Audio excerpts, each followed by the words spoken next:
Karthi Revathi serial இப்போ ஒரு எக்ஸ்ட்ரானரியான episode வந்திருக்குன்னே சொல்லலாம். விசி வந்து சுத்தமாக போக மாட்டேங்குது. பார்க்குறலாம் லைக் பண்ணிட்டு பார்த்தீங்கன்னா நான் கொஞ்சம் பேச வந்து முறிட்டா இருக்கும். பரமேஸ்வரி அம்மா வந்து எல்லாருக்கும் ட்ரெஸ்லாம் எடுத்துகிட்டு வந்து மாதம் வந்து என்ட்ரி வந்து கொடுக்குறாங்க. அப்போன்னு பார்த்து நீ எதுக்கு என் வீட்டுக்கு வந்த?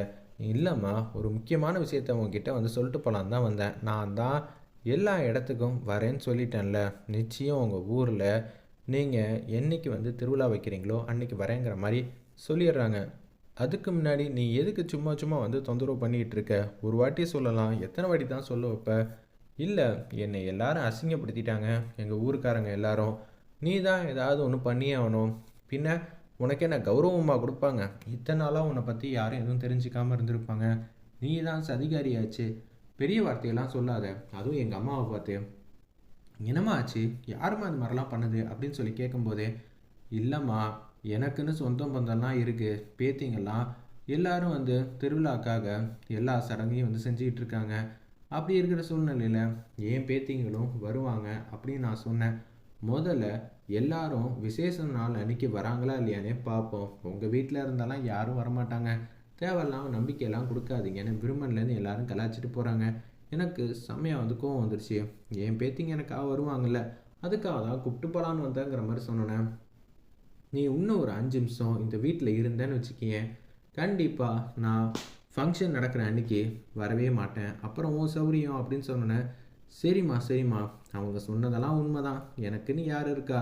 அப்படியெல்லாம் சொல்லாதீங்க பாட்டி, நாங்கள் இருக்கோம் அப்படின்னு சொல்லி வீட்டில் இருக்கிற பசங்கள்லாம் சொன்னோன்னே செமையாக வந்து சாமுண்டீஸ்வரி வந்து முறைக்கிறாங்க. வேணாமா, நீங்கள் எல்லாரும் வரணும், அதுதான் என்னோடய ஆசை. சரி, இது மாதிரி சின்ன சின்ன ஆசையெல்லாம் வந்து நான் நிறைவேற்றணும்னு நினைக்கிறதெல்லாம் ரொம்பவே தப்பு தான். சரி, நான் போகிறேன்னு சொல்லிட்டு அப்படியே இந்த துணிமணியாவது கொடுத்துட்டு போட்டா, சரி சரி கொடுத்துட்டு போ அப்படின்னு சொன்னோன்னே எல்லாருக்கும் கொடுத்துட்டு அவங்க மாட்டுக்கும் சோகமாக போகிறாங்க. பாட்டி வந்து ரொம்ப கஷ்டப்பட்டுட்டு இருக்காங்க. இதை கொஞ்சம் கூட புரிஞ்சுக்க மாட்டேங்கிறாங்க. சாமுண்டேஸ்வரி இவ்வளோ தூரம் இறங்கி வர்றதே பெருசு அப்படின்னு சொல்லி யோசிச்சுட்டு இருக்கிறப்ப, ராஜராஜன், நீங்கள் தேவையில்லாமல் வந்து பேசிகிட்டு இருக்கீங்கன்னு நினைக்கிறேன். பழைய சாமுண்டேஸ்வரினா யார் என்ன ஏதுன்னு உங்களுக்கு மறந்து போச்சா? என்ன அவங்க இருக்கும்போது ஓவராக வந்து பேசிகிட்டு இருக்கீங்க? இதெல்லாம் சரி வராது, பார்த்துக்கங்க. எப்போதும் நான் அமைதியாகவே இருக்க மாட்டேன்னு சொல்லிவிட்டு அவங்க மட்டுக்கும் போகிறாங்க.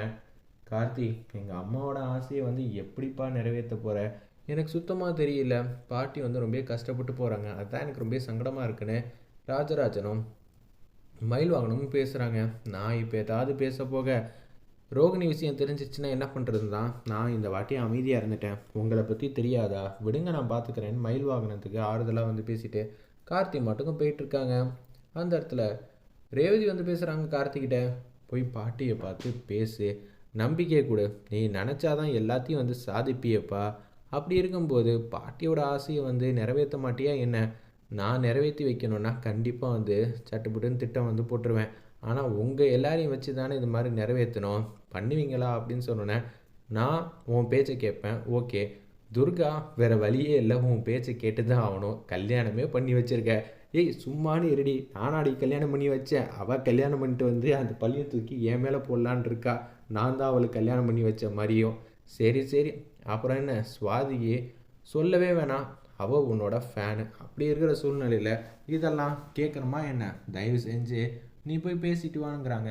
உடனே சரி நானும் வரட்டா அப்படின்னு சொல்லி கேட்கும்போது, வேணாம் வேணாம், எல்லாரும் போனால் உங்கள் சித்திக்கு தான் சந்தேகம் வந்துடுமே, சின்ன அத்தைக்கு, நான் மட்டும் போயிட்டு வரேன்னு சொல்லிட்டு அத்தனடியாக மாதம் வந்து கார்த்தி மட்டுக்கும் போகிறாங்க. கோயிலில் வெயிட் பண்ணுங்கன்னு தான் போகும்போது வந்து சொல்லிட்டு இருக்காங்க. முருகா, நான் அப்படி என்னப்பா பாவம் பண்ணேன்? என்னை ஏன் எல்லாரும் சுற்றி சுற்றி அடிக்கிறாங்க? நான் எத்தனை வருஷமாக கஷ்டத்தை வந்து சுமந்துக்கிட்டு இருக்கேன், உனக்கு தெரியுதா தெரியலையா? எல்லாரும் எவ்வளோ நிம்மதியாக சந்தோஷமாக இருக்காங்க, ஆனால் என்னை ஏன்ப்பா இப்படியெல்லாம் சோதிக்கிறேன்னு பரமேஸ்வரி பாட்டி வந்து கேட்குறாங்க சாமிக்கிட்ட. அப்படி இருக்கும்போது நான் என்ன பெருசாக வந்து ஆசைப்பட்டுட்டேன்? பேத்திங்களோட என் சொந்த பந்தத்தோட ஒத்துமையாக இருக்கணும், சந்தோஷமாக இருக்கணும் தானே ஆசைப்பட்றேன். அந்த சின்ன சின்ன ஆசையை கூட எனக்காக நிறைவேற்ற முடியாமல் போயிடுச்சா? அந்த அளவுக்கு நான் என்ன பாவமாக பண்ணிட்டேன் அப்படின்னு சொல்லி வேதனையோடு வந்து பேசிகிட்டு இருக்காங்க. உடனே கார்த்தி வந்து வந்துடுறாங்க அந்த இடத்துக்கு. என்ன பாட்டி, இவ்வளோ சாமிக்கிட்ட வந்து உருக்கமாக வந்து வேண்டிகிட்டு இருக்கீங்க, நம்ம எல்லாம் திருப்பியும் ஒரே குடும்பமாக ஆகும். அது வரைக்கும் நமக்கு என்ன தேவை? பொறுமை தான் தேவை. பொறுமை கண்டிப்பாக வந்து ஜெயிக்கும், ஜெயிக்க வைக்கும். நம்பிக்கையோடு இருங்க. உங்களுக்கு என்ன, பரிகாரம் பண்ணணும், பசங்களை வச்சு சடங்கு செய்யணும், அவ்வளோதானே? கார்த்தி, நீ ஏதாவது செய்யணும்னா கண்டிப்பாக வந்து செஞ்சிருவேன். ஆனால் பசங்களை நம்பி நீ எப்படிப்பா வாக்குறுதி கொடுக்க முடியும்? அதுக்காக தான் யோசித்தேன். இல்லை, 4 பேரும் வருவாங்க. உங்களுக்காக ஒரு பேத்தி இல்லை, 4 பேத்தியும் நீங்கள் சொல்கிற சடங்கை சிறப்பாக வந்து செஞ்சு கொடுப்பாங்க. எப்படிப்பா எல்லாரும் பேச்சு கேட்பாங்களா? விடுங்க, நம்பிக்கை இருக்கிறனால தானே சொல்கிறேன். நீங்கள் எதுக்கும் கவலைப்படாதீங்க பாட்டி. நீங்கள் கஷ்டப்படுறத பார்த்துட்டு என்னால் இப்படியெல்லாம் விட்டுட்டுலாம் போக முடியாது. நான் தான் இருக்கேன்ல. நீங்கள் தைரியமாக இருங்க. நான் உங்களுக்காக வந்து நிற்பேன். அது எனக்கு தெரியும். நீங்கள் சந்தோஷமாக ஊருக்கு போங்க. விருமன்ட்டையும் சொல்லுங்கள், எல்லாட்டையும் சொல்லுங்கள். ஒரு பேத்தி வந்து வச்சுட்டு சடங்கு செய்யலடா, 4 பேத்தியும் வரதான் போகிறாங்க. சடங்கை வந்து நல்லபடியாக பண்ணி முடிக்க தான் போகிறேன்னு பதிலடி வந்து பேசுங்க. தடாலடியாக பேசுங்கன்னு கார்த்தி வந்து சூப்பராக வந்து பேசிகிட்டு இருக்காங்க. சரி கார்த்தி, நீ நம்பிக்கையாக வந்து சொல்கிறல்ல, நீ சொன்னாலே அது வந்து நிச்சயம் நடக்கும். நான் போகிறேன்னு சொல்லிட்டு சந்தோஷமாக ஆனந்தமாக வந்து போகிறாங்க. முருகா, நான் உன்னை நினச்சி வேண்டிக்கிட்டா கார்த்தியை வச்சு அதை நிறைவேற்றி தரப்போறியா? சந்தோஷம் முருகாங்கிற மாதிரி சாமி கும்பிட்டுட்டு அவங்க மட்டும் மாதம் வந்து போயிட்டுருக்காங்க. பேத்தி வரப்போகிறாங்க, சடங்கு செய்ய போகிறாங்க.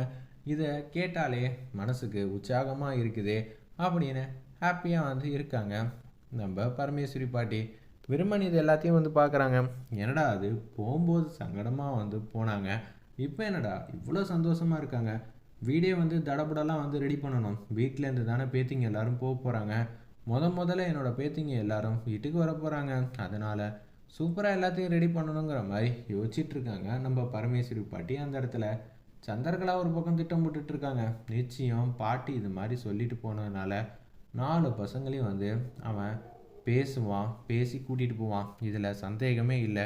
என்ன நடக்க போகுதுன்னு தெரியலையே அப்படின்னு சொல்லி நம்ம சந்திரகலா வந்து யோசிச்சுட்ருக்காங்க. என்ன நடந்தாலும் சரி, இந்த வாட்டி கார்த்தியோட திட்டத்தை எப்படி இருந்தாலும் நம்ம அக்கா கிட்ட சொல்லணும். ஆனால் திட்டு வாங்காமல் சொல்லணும். ஒவ்வொரு வாட்டியும் வந்து இப்படி தான் போயிட்டுருக்குன்னு அவங்க யோசிச்சுட்ருக்காங்க.